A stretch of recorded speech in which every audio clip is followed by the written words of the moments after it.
And she's right here. Please welcome Dr. Britt Baker, DMD, on your feet. Let's hear it. Yes.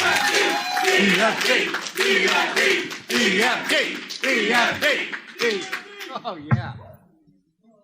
You deserve it. Yeah. You deserve it. You deserve it. Thank you, guys. Thank you. Thank you. Welcome. It is so nice to have you here. So happy to be here. There's people, there's fans. I forgot what everybody looked like. Great. Wonderful. So I know these folks have a lot of questions. You want to jump right in? I hope so. Yeah. Who's got the good ones? They're all over. All right, okay. let me work my way over to you. Once guys again, here. thank you for coming. It's Yeah, so thank nice. you. I lost my voice from talking to all of you today, but it's okay. If I'm gonna lose my voice, that's a good way to do it. Well, I'll give you more volume. Brett, and big fan. My brother and I, we live in Maryland. We flew down to Jacksonville for Double or Nothing. That was an incredible match. You had Rashida. I thought that could have been the main event of the entire show. It was such an incredible performance. Congratulations to you winning the championship. I'm so happy. One more thing, just a question is, how did you and Rebel kind of become friends and kind of become because you have such great chemistry in the ring and stuff? How did that come to be?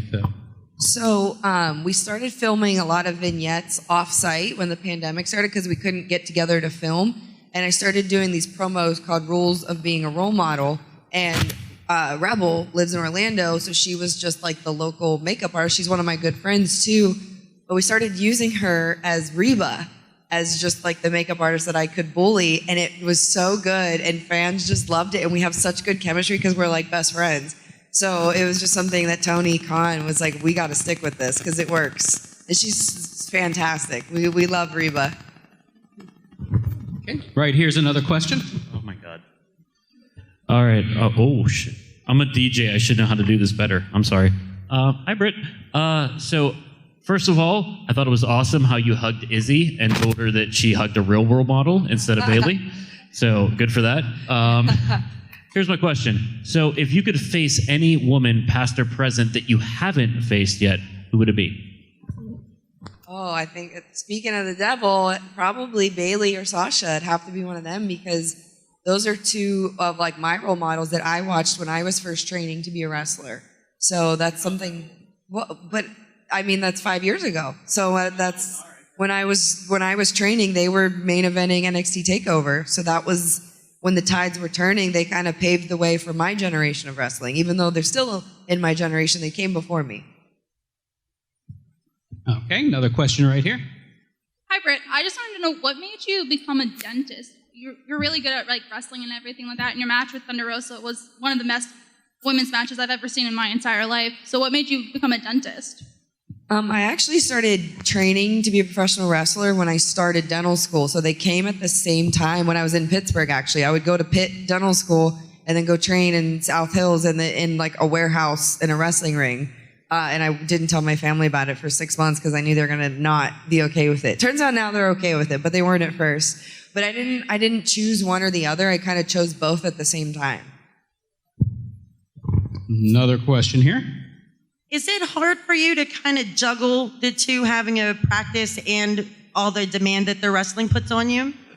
Oh my gosh, yeah, because they're so different with the challenges, like entertainment and wrestling in front of millions of people at home and thousands of live fans is stressful, but it's an adrenaline rush. But then I always say dentistry keeps me grounded because it's real life problems and people with health concerns and fighting health insurances. It's very real, but still very challenging obstacles that we fight every day. So, and the time management is a whole other ballgame because during a typical week of just doing both, I fly out of Orlando. I work Monday, work Tuesday in the dental office. Tuesday night, I fly to whatever city we're going to. We have Wednesday night Dynamite, and then Thursday morning, 5 a.m., I have the first flight out of that city, and then I go right back to work at the dental office. So, I mean, I'm nonstop on the go. Not to mention I have to go to the gym, I have to train, I have to watch wrestling. So my social life is limited, but I still manage to have fun. What's more satisfying? Winning the AEW Women's Championship or taking out an impacted wisdom tooth? I mean, it's some of those extractions are tough, and like you think, I just when I'm about ready to give up, I always like, all right, I'll give this another 2 minutes, and then I always get it out. I've never had to like actually refer a full extraction out, knock on wood. But winning the women's championship is probably right now. It's a little bit ahead of the game. And a question right over here. Are any of this like stunts you do, are some of them fake or some of them real? So wrestling is just as much Game of Thrones with storytelling as it is UFC fighting. It's very much a combat sport. It's just telling a story on top of that. So you can interpret that however you want. Okay. Over here. Hey, Britt. Obviously, growing into the wrestling business with AEW, you had several independent stops, AIW, IWC. How did those really help you become the wrestler you are? What lessons did you take from there to now at AEW? I mean, I really learned everything there aside from like TV wrestling. My fundamentals, interactions with the crowd, forming relationships with the fans, just everything came from both Pittsburgh and Cleveland. And it's, both of those in their own different ways are home to me because that's where my first exposure to wrestling was. And it's always really, really exciting when I come home with AEW to Pittsburgh and Cleveland. Granted, they greet me very differently, and I like coming back to them in their own respective ways. What is your preference, being a heel or a face? A heel, definitely. That's the general indication that I get is being a heel is much more fun. I just think I'm a heel at life, so it just fits. And just to prove that, she threatened to put me through a table when we were out there waiting. He was showing me. He goes, "Okay, there's your water. There's your chair." I said, "Okay, now where's the table I'm putting you through?" He just looks at me like, I was like, "I'm just kidding." Question right over here. At your office, do you practice like a certain specialty or just a little bit of everything? Yeah, so I do general dentistry, so I do a little bit of everything. But I love doing crown and bridge and filling, like restorative dentistry. I'm not a big fan of root canals because people hate root canals and they don't like being told they need root canals. So I always refer that out. So that I'm like the good dentist. Like you come back to me when it's time to put the crown on that tooth, but I don't actually do the root canal. So there's not that bad taste in your mouth about me. I'm like the good cop. I'm in Orlando. All right, another question here. Hi, Britt. Hi.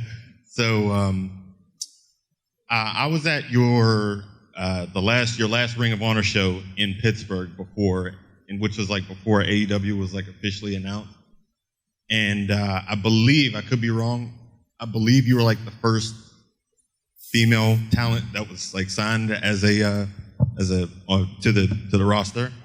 So I wanted to know, like, were you approached about joining AEW? And I just wanted to know, like, how long did you know in advance that was what you were going to be doing after Ring of Honor days were over? Yeah, so I never officially signed with Ring of Honor. I was just doing a lot of work with them at the time. And both the Bucks and Cody kind of were like saying behind the scenes, don't sign anywhere. But like wouldn't really say what. And it was kind of weird. And then you heard like rumblings that something might be starting. And I was definitely like talking to WWE at the time too, off and on. But then it was Brandy and Cody came to me about, Tony Khan and AEW and this and that. And it sounded too good to be true. But then like I met Tony Khan and he's literally the best human on the planet. He's the nicest, most wonderful man to work for. And I think it shows with the product. Like everybody's so happy to work for AEW because of the boss that's running the show. He really does care about everyone. And when you meet someone like that, you can't say no. Like you absolutely want to work there. Another question right here. Hi, I'm Leon. Hi.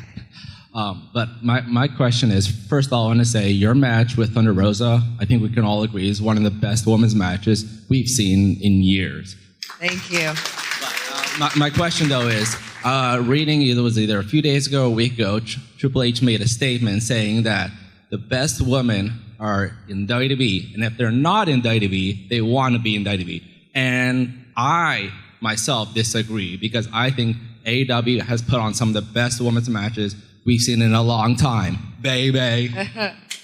Yeah, so I replied to Triple H's comment with a picture of me and Thunder Rosa. So that's my response to that. How much did you hurt after that match? Oh my God, I go to the gym religiously every day. I didn't go to the gym for a week. Did not even walk on the treadmill, nothing. I just laid around for a week because it was just I was in so much pain. I had, I did go to work though. I went to the dental office 3 days after, and I had thumbtack pinpoint holes down all my arms, and everyone's like, what happened? Like, why do you have holes all over you? So that was an interesting conversation. Well, yeah, there were these thumbtacks. Like, what do you mean thumbtacks? What are you doing with thumbtacks? I was going to ask, how many thumbtacks did you have to pull out? 87. Yeah. Sidney Crosby. Being a dentist, how often do you have like a fan who's one of your patients? So it's becoming more and more of a thing, but I never bring it up. Like if they're sitting in my chair, I'm not going to say, by the way, I'm a wrestler, DMD. No, I don't do that because I need to be in your mouth. So we can't be sitting here chit-chatting away. I need to like work on you. But a lot of people are like, oh, so I Googled you and I saw you're a wrestler and that's kind of cool. And then they want to like hear all about the story because a lot of people that come to the dental office know nothing about wrestling. So they're like, that's weird. Why would you do this? Why would you do that? But then there's the diehard fans that want to, talk for hours about AEW, and we just can't do it. We can't do it there in the dental office. But definitely, it's becoming more and more prevalent. So there's no truth to the rumor that you do your dental work in your ring gear. No, that doesn't happen. Nope. No. All right, a couple questions right here.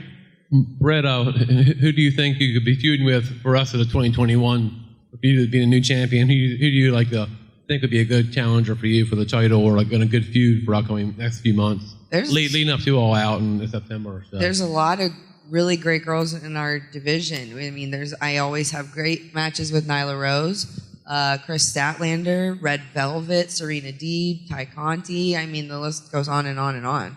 So just whoever wants it, come get it. Oh, shit. You put that in front of my face. I'm sorry. First of all, can I have a Big Mac coupon? I might actually have one here. Oh, my God. Shit. Okay. I told people on Reddit I would ask, so I'm going to ask. Let me see. I had like 1 million in here at one point, but I think I took some out. Oh, I'll ferry the Big Mac coupon for you.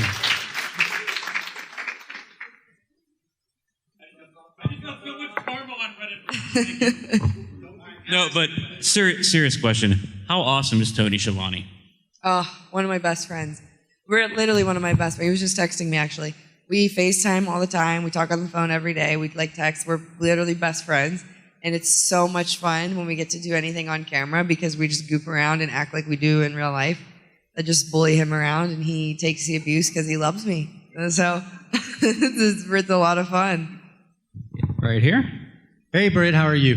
I'm good. How are you? I want to thank you for saving wrestling because we came to AEW for Jericho, but we stayed for you and a couple other people. Thank you so much. I don't think you need to put women's in front of best matches we've ever seen. It's just one of the best matches we've ever seen. Thank you. That means a lot. Okay, and my friend gave me a whole list of questions that include things like Danhausen's teeth jar, which I don't know anything about. He said maybe you did. But I was just wondering, maybe at some point you're doing a lot of cross promotion. You got a new guy last week over there. I believe it's Andrade. I'm not sure if I'm saying that right because I don't know WWE at all. Yeah. I've never seen your man's matches. But it seems to me maybe you have an intergender match set up now with the other side. There's possibility maybe you could do something like that. Well, my Tony Khan is not, he doesn't really want to dabble in the intergender. He's been pretty vocal about that a man versus a woman is not super believable.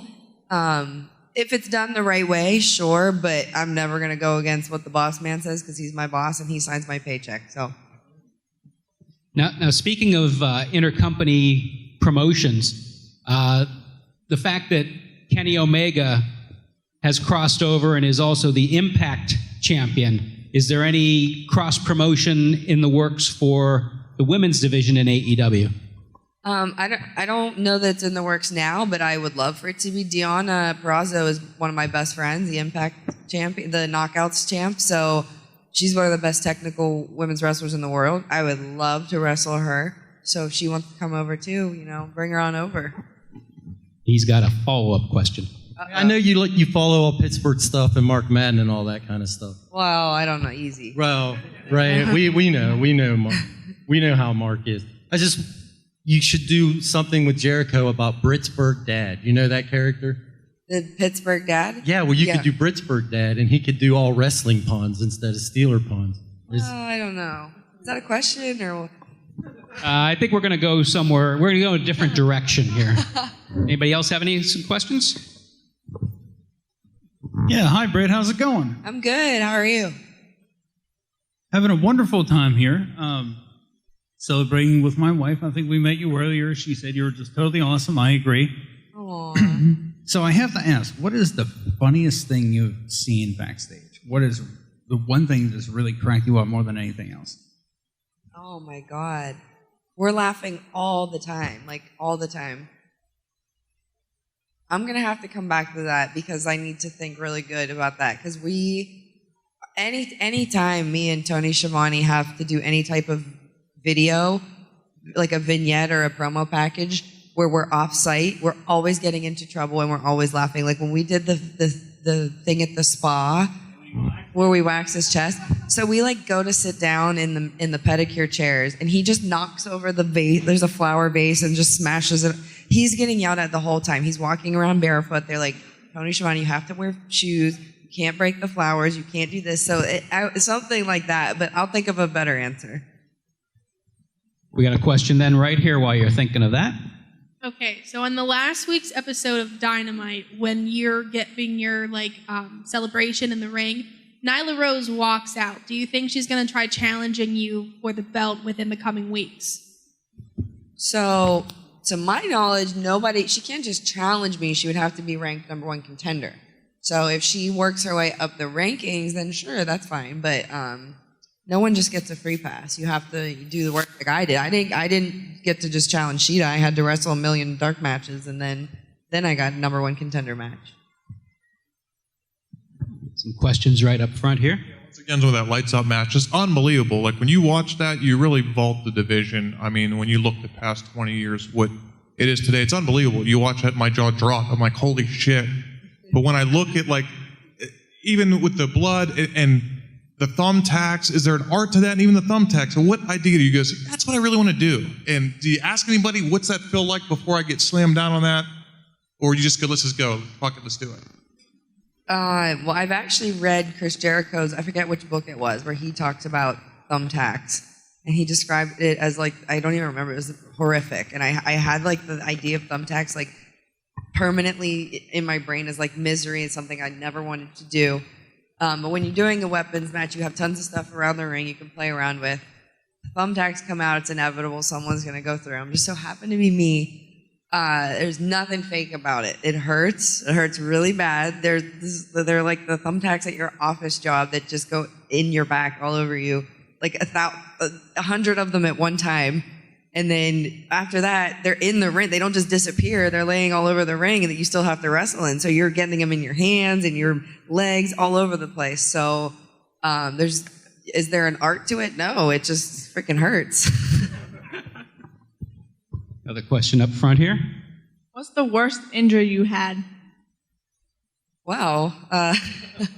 Last year was rough for me. So I had a really bad concussion, which took me out for a good month. And then right after that, the broken nose sucked, but I think as far as what I felt was really going to take me out of the game was when I broke my leg.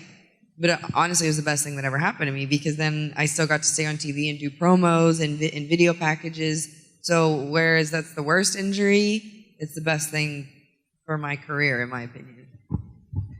What's your thoughts on the cinematic style matches that are being incorporated in AEW, WWE, as opposed to just the straight up wrestling matches? It's kind of like everything. It's not for everybody. Just like the hardcore lights out match, that's not for everybody. It's certainly not for my mother. If you want to ask her about that, it was she awesome, was not a fan of that. But it's just it's like different strokes for different folks. Some people love Stadium Stampede. Some people don't. You know, Jim Cornette does not ever want to see it ever again. It's your different flavors for different people. Britt, I have a Brody Lee question, and you know what that means. Just what was it like being a part of that tribute show, just as a company coming together to celebrate a man that meant so much to so many different people? It did. I'll tell you, it didn't even feel like it was like as a company. It was the wrestling universe coming together, because people from every brand across the world were reaching out to us and watching and tweeting and posting about it, and just having Brody's family there. I mean, they're there almost every week. Little Brody is running around hitting everyone with kendo sticks, and Amanda's there, and Nolan. They're really like our family. Like they're just they're part of the roster now, and I think it's really cool that Tony has made our environment so welcoming for, you know, God forbid anything tragic happens, and we still have everybody's back. Another question over here. Hey, Brett. Who is your favorite opponent and why?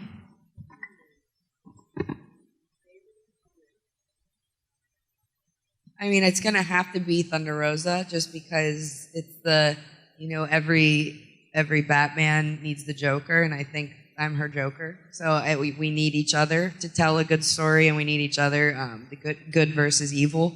And I think it's just the perfect depiction of that. All right. Any other questions? Time for a few more. We got Sam over here and then back. Why didn't you guys raise your hands when I was over here before? No, she ain't putting me through no table. Who raised their hands? You got? All right, we'll go with you first. How was it like a reunion, being able to work with a lot of the men, women that like you worked with in indies? Like, for instance, like I remember seeing you and Warlow in IWC right here in Pittsburgh, and like having you two work in the same show is pretty awesome. Like, because you both like rocked the house in Pittsburgh. No, it's not like a reunion, because we never stopped working together, because we were like on the indies, and then we got plucked off the indies right onto AEW.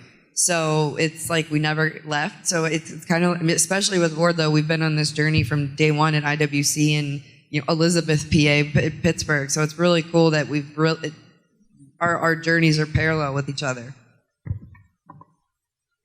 Okay, so when I was at your table earlier today, I was actually wanted to ask to see if the belt was as heavy as it looks now that it has a different plate on. I want to know how heavy it is. That's all. It's heavy. I don't know how heavy it is. Do we have a scale? We can weigh it, but it's heavy. It's deceivingly. If anybody, I don't know, a couple of you held it up, but like this thing's heavy. Yeah, it's a lot bigger than the last one. Last one was a little too small, but this one it's heavy. I don't know how much heavier we could go right with the female title. All right, we're back here with a question. How did you like approach like ring psychology, like in and out of the ring, especially with, you know, COVID and not like being in front of a crowd? How was it? Was it more difficult to tell the story without the crowd, or, you know? Yeah, it's brutal, because you don't have the fans that you're relying on to tell you if they're understanding the story or not. I relied a lot on the cameras to tell my story of being like the villain. I always make like ugly faces in the camera. I think I'm getting pretty good at it, to really find that red light where it is. But yeah, you really have to rely on your coaches to help you make sure, you know, this is what we want to do. Does this make sense? Does this not make sense? But now it's to the point where we have, it makes me even more nervous to have fans in the stands, because it's like you're on a first date all over again. It's like, oh my gosh, I forget how to even approach these people as far as a performer. But it's long overdue. And I just wanted to say, like, seeing you win the title was like awesome, because I lost my dad a month ago, and it was like a nice escape to like forget and watch you win. And it's like been really hard. Thank you. Oh, well, thank you. Thank you so much. Got time for a few more?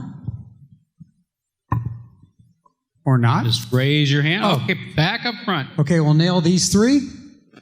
You'll be headed back to your table for just a bit to do some signing?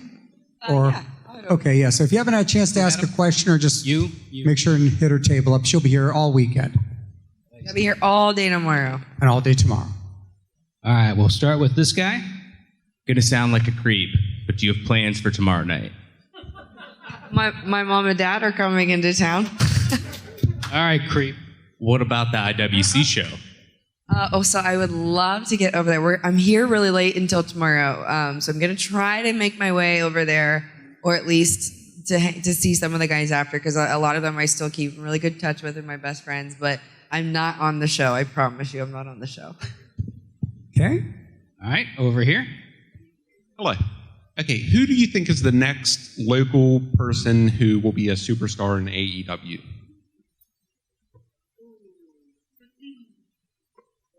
I mean, I'm always and forever going to be an Andrew Palace fan. Spencer is really good from IWC. Man, there's so many good people around this area. Lee, he is absolutely wonderful. So you really got to keep your eyes open for Pittsburgh wrestling. We could go on forever about all the talent in this area. All right, now before we get to your last question, did you have time to think about the funniest Oh my God, thing no, that I happened? haven't been even thinking about it. I'm sorry, I have to think about it. You guys have to come stop by my table tomorrow, and I'll tell you the funniest thing that it's probably not going to be appropriate anyway. So there you go. Just stop by tomorrow. All right, last question for Dr. Britt Baker, DMD. Hi, Britt. I really like the waiting room segments. Whose idea was it to come up with those, and will there be any more? Yeah, that will be brought back. So we actually have to change the set because we're going to be on the road again traveling, and they're like giant. It's like a whole room. They built a room. We had a lot of downtime in Jacksonville, so they can't take that on the road with us. But it was Cody's idea, actually. And Cody had a lot to do with kind of helping me in the right direction of like promo work and everything like that, as well as Chris Jericho and Tony Khan himself. But the waiting room was absolutely 100% Cody Rhodes' idea.